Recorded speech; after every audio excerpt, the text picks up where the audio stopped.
नमस्कार, मैं हूं वीरेंद्र द्विवेदी और आप देख रहे हैं अधिकार एक्सप्रेस। लद्दाख में चीन के साथ जारी तनातनी के बीच मोदी सरकार ने चीन पर डिजिटल स्ट्राइक करते हुए टिकटॉक सहित 59 चाइनीज मोबाइल ऐप पर प्रतिबंध लगा दिया है। इनमें TikTok, hello, WeChat, UC news जैसे प्रमुख ऐप भी शामिल हैं। मोदी सरकार का चीन के खिलाफ इसे बड़ा कदम माना जा रहा है। वहीं सरकार ने चीन से आयात पर भी लगाम लगाने के लिए मंथन प्रारंभ कर दिया है।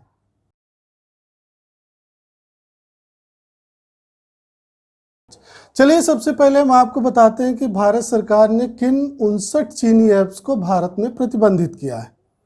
TikTok, SHAREit, Kwai, UC browser, Baidu map, Shein, clash of king, Du battery saver, Helo, like, you can makeup, Mi community, CM browser, virus cleaner, APUS browser, रोमवी, club factory, news dog, beauty plus, WeChat, UC news, QQ mail, Weibo, Xender, QQ music, QQ news feed, Vigo live, selfie city, mail master, parallel space, Mi video call, Xiaomi, WeSync, ES file explorer, Viva video, me to, we go video, new video, status, DU recorder, wallet hide, cache clear, DU app studio,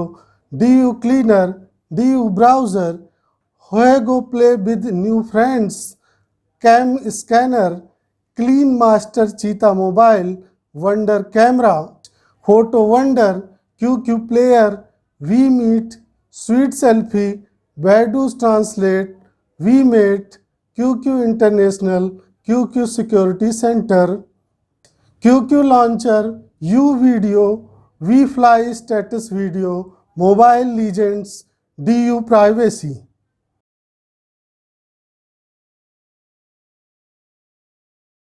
अब हम आपको बताते हैं केंद्र सरकार ने चीनी mobile apps पर प्रतिबंध किन कारणों से लगाया है। दरअसल पिछले कुछ दिनों से 130 करोड़ भारतीयों की निजता और डेटा की सुरक्षा को लेकर चिंताएं जाहिर की जा रही थी। इनमें कहा गया था कि चीनी ऐप से संप्रभुता और एकता को खतरा है। सूचना मंत्रालय को मिल रही शिकायतों में कहा गया था कि एंड्रॉयड और ओएस प्लेटफॉर्म पर मौजूद कुछ मोबाइल ऐप्स का गलत इस्तेमाल किया जा रहा है। यह ऐप्स गुपचुप और अवैध तरीके से यूज़र का डेटा चोरी कर भारत के बाहर मौजूद सर्वर पर भेज रहे थे। इससे पहले भारतीय सुरक्षा एजेंसियों ने चीनी ऐप की एक सूची तैयार कर केंद्र सरकार से उन पर रोक लगाने की अपील की थी। इसके पीछे तर्क यह दिया था कि चीन भारतीय डेटा हैक कर सकता है। भारत की सुरक्षा और रक्षा के लिए इस तरह से जमा किए गए डेटा का दुश्मनों के पास पहुंच जाना चिंता की बात है। यह भारत की एकता और संप्रभुता के लिए खतरा है। यह बहुत चिंता का विषय है और इसमें तुरंत कदम उठाना आवश्यक था। Indian cyber crime coordination centre गृह मंत्रालय को भी इस तरह के खतरनाक ऐप्स को तुरंत प्रतिबंध लगाने के लिए अनुशंसा भेजी थी। कुछ ऐप्स और उनके गलत इस्तेमाल को लेकर लोगों ने भी चिंताएं जाहिर की थी। कंप्यूटर इमरजेंसी रिस्पांस टीम को भी डेटा चोरी और निजता को खतरे की शिकायतें मिली थी। संसद के अंदर और बाहर भी इस तरह के ऐप्स को लेकर चिंताएं जाहिर की गई थी। भारत की जनता भी लगातार इन ऐप्स के विरुद्ध कार्रवाई करने की मांग कर रही थी, क्योंकि इनसे देश की संप्रभुता और नागरिकों की निजता को खतरा है। इन सब शिकायतों और भरोसेमंद जानकारी के आधार पर सरकार को पता चला कि ये ऐप्स देश की एकता और प्रभुता के लिए खतरा है। इसलिए सरकार ने निर्णय किया कि इन ऐप्स को मोबाइल और इंटरनेट से चलने वाली डिवाइस पर इस्तेमाल बैन कर दिया जाए। आपको बता दें कि चीन में स्पष्ट नियम है कि चीन की हर निजी कंपनियों को हर तरह का डेटा सरकार को देना पड़ता है। यही नहीं, अगर चीन के बाहर किसी कंपनी में चीनी कंपनी का निवेश है तो उस कंपनी का डेटा भी चीनी कंपनी के जरिए चीनी सरकार को ही देना पड़ता है। विशेषज्ञ मानते हैं कि चीनी निवेश से चलने वाली कंपनियां भी भारत में यूजर्स की निजता व अन्य पहलुओं के लिहाज से खतरनाक हो सकती हैं।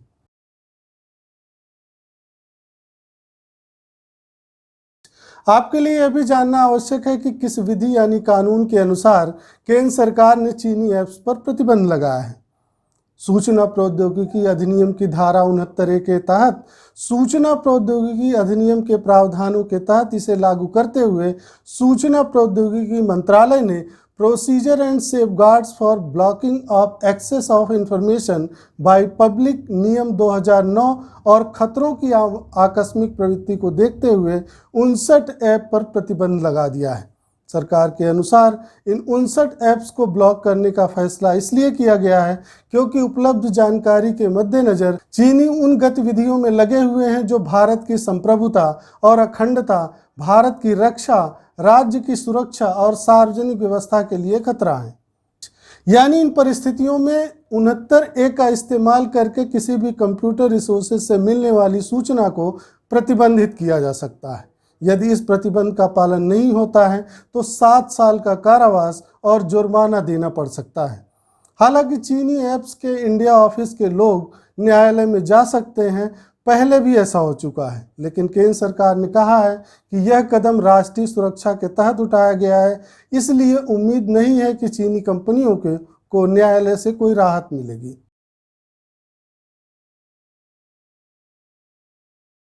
इसके अलावा आप यह भी जानना चाहते होंगे कि केंद्र सरकार इस प्रतिबंध को कैसे लागू करेगी।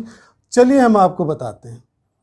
सरकार की अधिसूचना के बाद इंटरनेट सर्विस प्रोवाइडर्स के लिए दिशा निर्देश जारी किए जा सकते हैं कि चीन के इन ऐप्स को ब्लॉक कर दिया जाए। सरकारी अधिसूचना जारी होने के बाद गूगल प्ले और ऐप स्टोर को भी चीनी ऐप्स को निष्क्रिय करने की सूचना भेजी जा सकती है।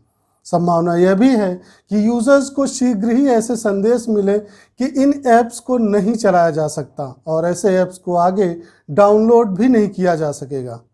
सरकार भारत में जिन चीनी ऐप्स को प्रतिबंधित कर देगी वे अब किसी भी कंपनी के फ़ोन पर काम नहीं करेंगे। आपको बता दें कि भारत में 80 करोड़ से ज़्यादा लोगों के पास स्मार्टफोन हैं। बीते वर्ष पूरे विश्व में सबसे ज़्यादा ऐप भारत में इंस्टॉल किए गए थे। आंकड़ों के अनुसार प्रारंभिक 3 महीने में ही 4.5 अरब से ज़्यादा ऐप डाउनलोड किए गए, जिनमें सबसे ज़्यादा टिकटॉक था। पूरे विश्व में टिकटॉक के 2 अरब से अधिक यूज़र हैं। इनमें सबसे अधिक 30% यानी भारतीय हैं। इसके बाद चीन, अमेरिका इसके यूज़र हैं। भारत में पिछले वर्ष केवल टिकटॉक की आय 1200 करोड़ रुपए से अधिक थी। सरकार के इस निर्णय से भारत में निर्मित ऐप को आगे आने का मौका मिलेगा, वहीं चीन को बड़ा झटका लगेगा। अब लोग हुआई और जेटी नाम की चाइनीज कंपनी पर भी बैन लगाने की मांग कर रहे हैं। भारत के इस कदम का अमेरिका समेत विश्व के कई देशों ने स्वागत किया है। प्रधानमंत्री नरेंद्र मोदी ने देश के संबोधन में एक बार कहा था कि आपदा को अवसर में बदलने का समय आ चुका है। हम आत्मनिर्भर भारत की दिशा में कदम आगे बढ़ा सकते हैं। जब 15 जून को गलवान में हिंसक झड़प हुई तो उसके बाद उन्होंने एक बार फिर अपील करते हुए कहा कि हमें अपनी ताकत को पहचान कर आगे बढ़ना होगा। उसके बाद देश के अलग अलग हिस्सों से चीनी सामान के बहिष्कार के समाचार आने लगे, जो आज भी जारी है। आप भी देश हित में चीनी सामानों का बहिष्कार करें और देश को आत्मनिर्भर बनाने में अपना योगदान दें। यदि आपके मन में कोई प्रश्न या सुझाव हो तो आप नीचे दिए गए बॉक्स में अपना प्रश्न पूछ सकते हैं और प्रतिक्रिया भी दे सकते हैं। आज बस इतना ही। धन्यवाद। अधिकार एक्सप्रेस के नए वीडियो को देखने के लिए आप लाइक और सब्सक्राइब करें, साथ ही घंटी को जरूर दबाएं और लोक सेवा अधिकारों की स्वतंत्र पत्रकारिता के लिए हमारी मदद करें।